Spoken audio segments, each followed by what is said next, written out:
Assalamualaikum warahmatullahi wabarakatuh. Di sini kami kelompok audit 1 yang beranggotakan Indah Bagus Dini, Monika Seli Andini, Nurhafizah Julia Hayati, dan Widi Galuh Triyanti. Kami ingin menjelaskan mengenai kasus pelanggaran kode etik audit. Assalamualaikum. Berikut ini merupakan salah satu kasus pelanggaran kode etik audit.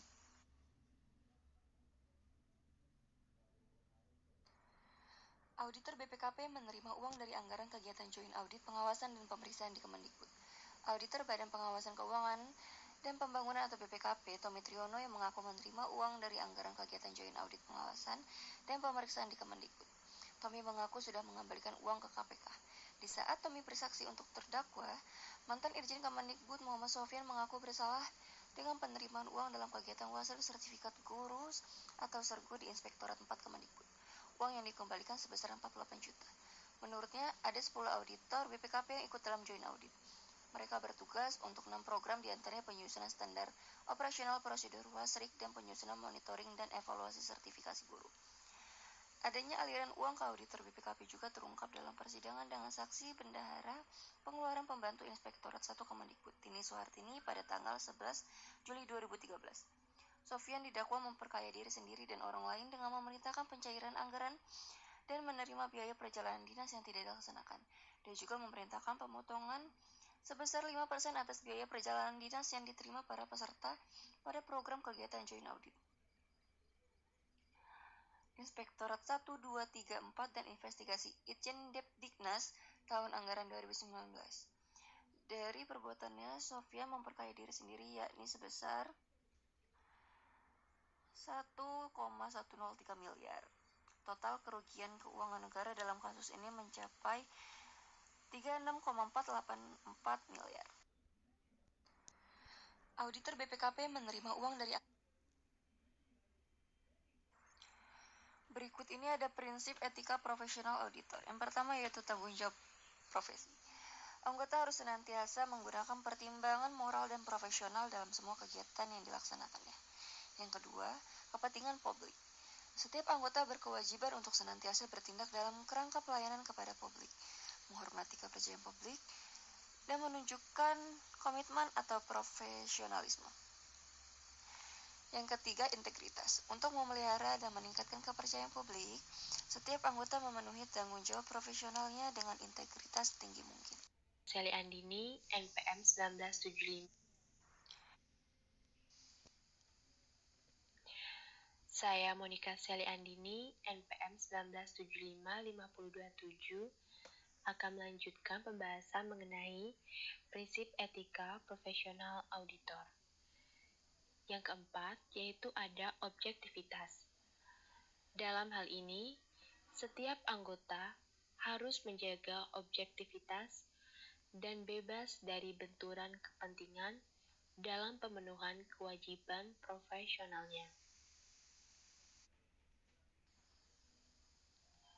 Selanjutnya, yang kelima, yaitu ada kompetensi dan kehati-hatian profesional.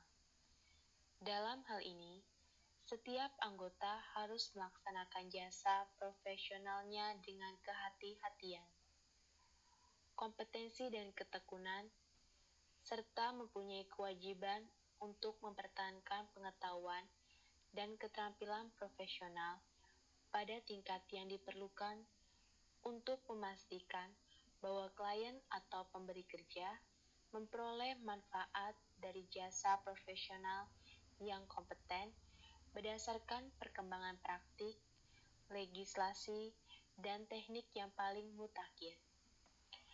Kemudian selanjutnya yang keenam ada kerahasiaan. Dalam hal ini, setiap anggota harus menghormati kerahasiaan informasi yang diperoleh selama melakukan jasa profesional dan tidak boleh memakai atau mengungkapkan informasi tersebut tanpa persetujuan, kecuali bila ada hak atau kewajiban profesional atau hukum untuk mengungkapkannya. Yang ketujuh, yaitu ada perilaku profesional. Setiap anggota harus berperilaku yang konsisten dengan reputasi profesi yang baik dan menjauhi tindakan yang dapat mendiskreditkan profesi. Kemudian yang terakhir ada standar teknis.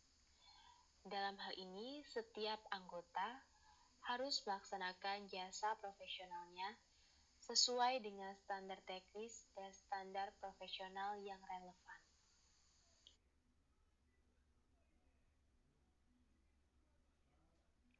Assalamualaikum warahmatullahi wabarakatuh. Perkenalkan, saya Nur Hafizah Julia Hayati, NPM 19755029. Dari uraian penjelasan kode etik di atas, kasus tersebut tergolong dalam pelanggaran kode etik prinsip bertanggung jawab profesi, integritas, objektivitas, dan perilaku profesional. Hal ini menunjukkan bahwa auditor tersebut tidak bekerja secara prinsip kode etik seorang auditor, sehingga terjadinya penyimpangan yang melanggar hukum. Assalamualaikum. Dalam kasus ini, telah terjadi pelanggaran etika profesi akuntansi oleh auditor BPKP. Seharusnya, auditor menjunjung tinggi nilai-nilai kejujuran dan objektivitas dalam melaksanakan tugasnya sebagai seorang profesional. Tidak diperkenankan sebagai auditor menerima sejumlah uang untuk menutup-nutupi suatu kecurangan, apalagi ikut merancang agar kecurangan tersebut tidak terbaca oleh mata hukum. Terlebih lagi, dalam kasus ini yang dirugikan adalah rakyat. Karena uang negara adalah uang rakyat, dan auditor BPKP adalah pegawai negeri yang secara tidak langsung mengemban amanah dari rakyat. Dengan kata lain, auditor BPKP dalam kasus ini juga telah mengabaikan prinsip kepentingan publik.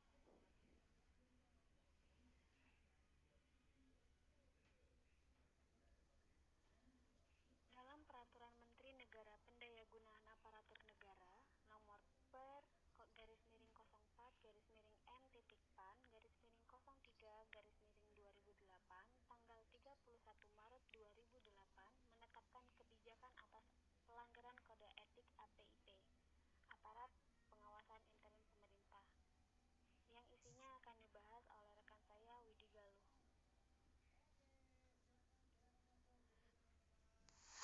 Baik, di sini saya akan melanjutkan penjelasan mengenai Peraturan Menteri Negara Pendayagunaan Aparatur Negara tanggal 31 Maret 2008 menetapkan kebijakan atas pelanggaran kode etik aparat pengawasan intern pemerintah. Sebelumnya, perkenalkan nama saya Widi Galuh Triyanti, NPM 1975537. Tindakan yang tidak sesuai dengan kode etik tidak dapat diberi toleransi, meskipun dengan alasan tindakan tersebut dilakukan demi kepentingan organisasi atau diperintahkan oleh pejabat yang lebih tinggi. Auditor tidak diperbolehkan untuk melakukan atau memaksa karyawan lain melakukan tindakan melawan hukum atau tidak etis. Pimpinan aparat pengawasan intern pemerintah harus melaporkan pelanggaran kode etik oleh auditor kepada pimpinan organisasi. Pemeriksaan, investigasi, dan pelaporan pelanggaran kode etik ditangani oleh Badan Kehormatan Profesi yang terdiri dari pimpinan aparat pengawasan intern pemerintah dengan anggota yang berjumlah ganjil dan disesuaikan dengan kebutuhan. Anggota Badan Kehormatan Profesi diangkat dan diberhentikan oleh aparat pengawasan intern pemerintah.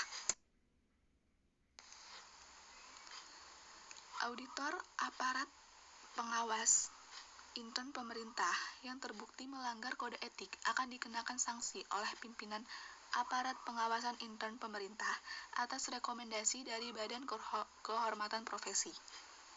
Bentuk-bentuk sanksi yang direkomendasikan oleh Badan Kehormatan Profesi yaitu berupa teguran tertulis, usulan pemberhentian dari tim audit, tidak diberikan penugasan audit selama jangka waktu tertentu, dan pengenaan sanksi terhadap pelanggaran kode etik oleh pimpinan aparat pengawasan intern pemerintah dilakukan sesuai dengan peraturan perundang-undangan yang berlaku. Baik, sekian presentasi dari kelompok kami. Jika ada kesalahan, kami mohon maaf. Wassalamualaikum warahmatullahi wabarakatuh.